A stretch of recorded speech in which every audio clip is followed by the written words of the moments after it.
Russia's newest and most expensive main battle tank, the T-90M Pro Riv, has become the focus of a major battlefield development after Ukrainian forces demonstrated that its advanced protection systems could be defeated.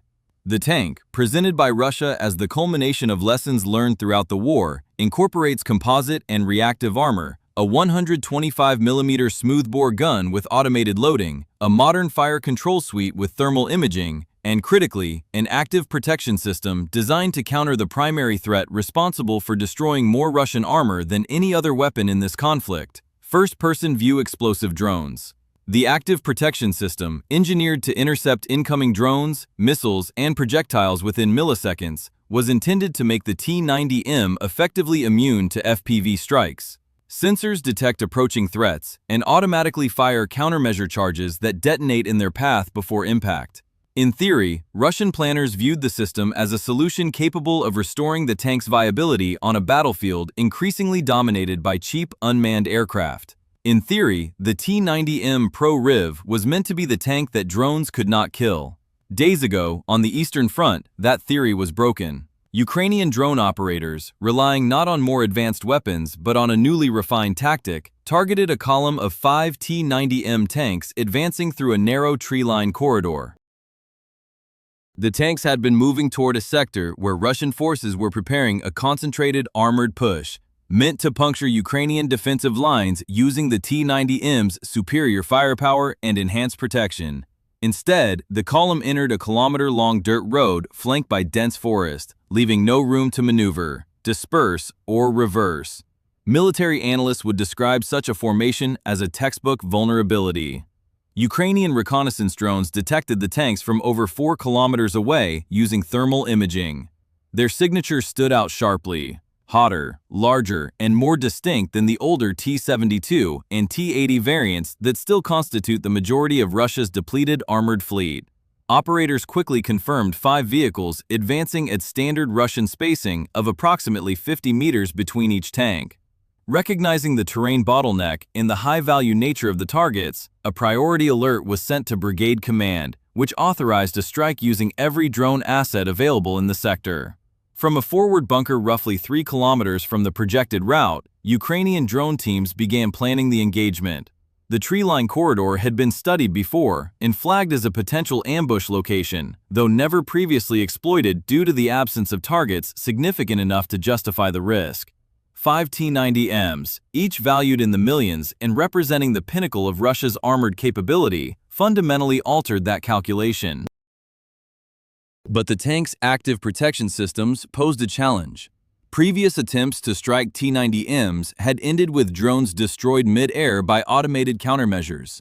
Standard FPV attack profiles, diving from above or approaching from the flank, triggered these defensive charges, neutralizing drones before they reached the hull. Ukrainian operators had witnessed it repeatedly. The T-90M appeared, under conventional methods, effectively drone-proof. However, after months of analyzing combat footage, reviewing intelligence on the system's design, and testing components recovered from abandoned or captured Russian vehicles, Ukrainian units had identified a decisive weakness: limited ammunition capacity. Each active protection system could fire only a finite number of countermeasure charges, typically between 8 and 12. Once these were expended, the tank was left dependent solely on its passive armor. If incoming threats could be presented rapidly enough and in sufficient volume, the APS could be forced to exhaust its ammunition and leave the vehicle exposed. Ukrainian forces had prepared a tactic to exploit exactly that vulnerability. Known as provoke and kill, it relied on 2 sequential drone waves: an initial group of expendable drones intended to trigger and drain the APS, followed by a second wave of armed FPV drones striking the unprotected targets. With the column trapped in terrain that prevented escape and unable to maneuver out of the kill zone, the stage was set for a test of whether the tactic would succeed against Russia's most advanced tank design. The engagement that followed would become one of the most significant demonstrations to date of how battlefield innovation can overpower even the most sophisticated and costly armored systems. Part 2 will detail the execution of the attack, the moment the active protection systems were overwhelmed, and the destruction of all 5 tanks within seconds. Subscribe to stay updated as this report continues. The Ukrainian strike began at approximately 1420 local time, when the first wave of 12 unarmed or minimally armed decoy drones descended on the Russian column from multiple directions. Their task was not to destroy the tanks, but to force the active protection systems to expend their countermeasure charges. Approaching from the front, sides, and rear in steep, rapid attack profiles that mimicked armed FPV drones, the decoys triggered immediate defensive responses. Sensors on each T-90M detected multiple simultaneous threats, and tracking computers initiated rapid-fire countermeasure launches. The resulting explosions shredded all 12 decoy drones before they could make contact. Externally, the system appeared to operate as designed. Internally, warning indicators in the tanks showed countermeasure reserves dropping rapidly. Some vehicles fired 8 charges, others 10.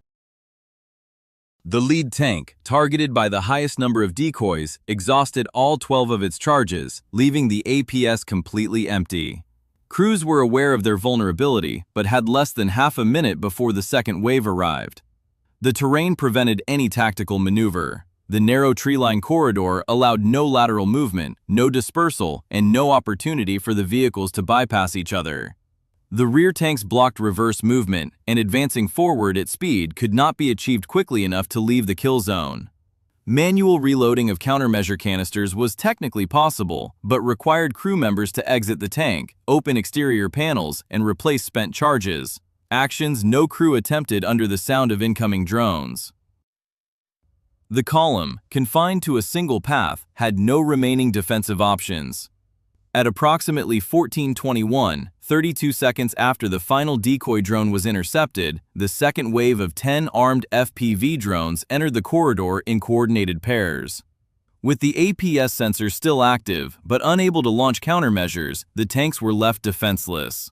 The first armed drone struck the lead T-90M directly on the turret roof, penetrating through explosive reactive armor and entering the ammunition carousel beneath the turret ring. The resulting detonation produced a catastrophic internal explosion known as the jack-in-the-box effect, ejecting the turret into the tree line and leaving the hull engulfed in flames.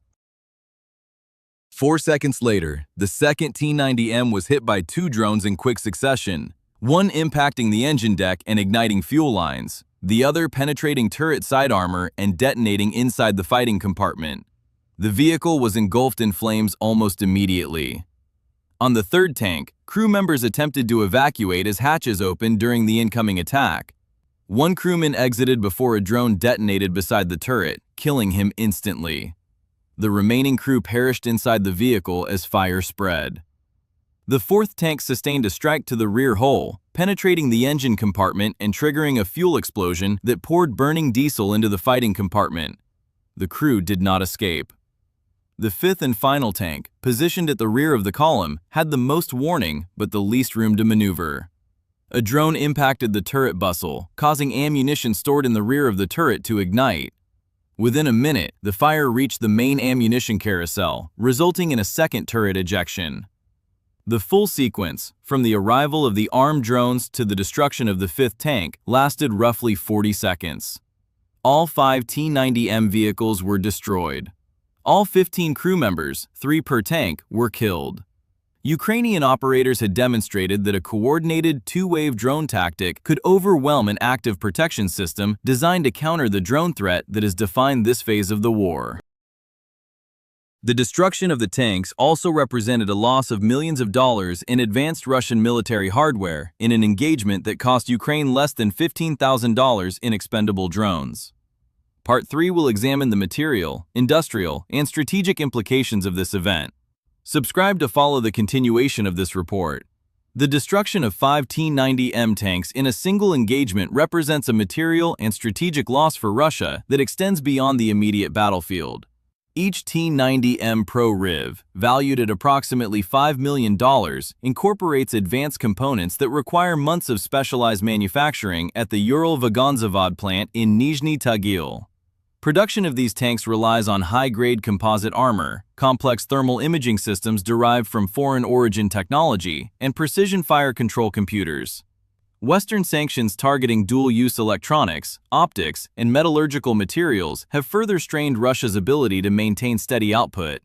Prior to the invasion, Russia was estimated to produce between 50 and 70 T-90M units annually. The loss of 5 vehicles in 40 seconds effectively eliminated several weeks of national production capacity. Personnel losses add a further dimension. Each tank carried a 3-man crew trained extensively on the T-90M's automated loading system, thermal targeting suite, and active protection controls. These crews are considered elite within Russia's armored forces. Their training requires months of instruction beyond standard tank qualifications, making rapid replacement difficult. All 15 crew members were killed during the engagement, representing years of accumulated experience and training that cannot be quickly regenerated. Ammunition destroyed in the attack adds to the overall cost. Each T-90M carries approximately 42 rounds of 125mm tank ammunition, including high-explosive fragmentation shells, armor-piercing rounds, and guided munitions. The 5 tanks together carried more than 200 rounds, with an estimated total value between $200,000 and $500,000. When combined with the value of the destroyed vehicles and the loss of trained personnel, the strike is assessed at roughly $25 to $26 million in total Russian losses. The Ukrainian operation, conducted with 22 drones costing less than $15,000, produced a return ratio of more than 500 to 1. Beyond economics, the event carries significant doctrinal implications. Russia fielded the T-90M and its active protection system as an answer to the expanding drone threat. With more than 11,600 Russian armored vehicles reported destroyed since the start of the invasion, the Kremlin sought a technological solution that could restore the tank's relevance in a battle space dominated by low-cost unmanned platforms. The T-90M, equipped with an automated countermeasure system designed to intercept FPV drones, was intended to enable renewed offensive armored operations. The Ukrainian two-wave provoke and kill tactic directly challenges that assumption.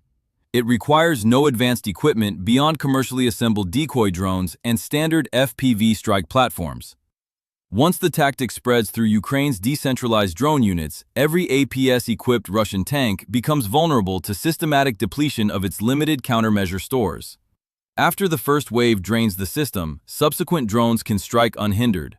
This dynamic forces Russian planners to choose between continuing to field APS-equipped tanks that can be methodically neutralized or removing APS units entirely, leaving tanks exposed to even a single explosive drone. Strategically, the engagement illustrates a shifting balance in modern armored warfare. The decisive factor was not technological superiority, but rapid tactical adaptation by Ukrainian drone operators. The sergeant who planned and executed the operation coordinated 22 drones in a tightly timed sequence that lasted 12 minutes from planning to completion. His approach reflects a broader pattern of bottom-up innovation within Ukrainian units, where field operators analyze enemy systems, identify weaknesses, and distribute new methods across the front within days. The incident underscores a battlefield reality in which low-cost drones can destroy high-value armored vehicles at a fraction of their cost, altering long-standing assumptions about the survivability of tanks. It also highlights the challenges Russia faces in sustaining its armored fleet under conditions of industrial strain, skilled labor shortages, and continued battlefield attrition. As Ukrainian forces continue to refine drone tactics, analysts suggest that the role of traditional main battle tanks may diminish further, with unmanned systems shaping engagements at both tactical and operational levels. This concludes the report on the destruction of the T-90M column.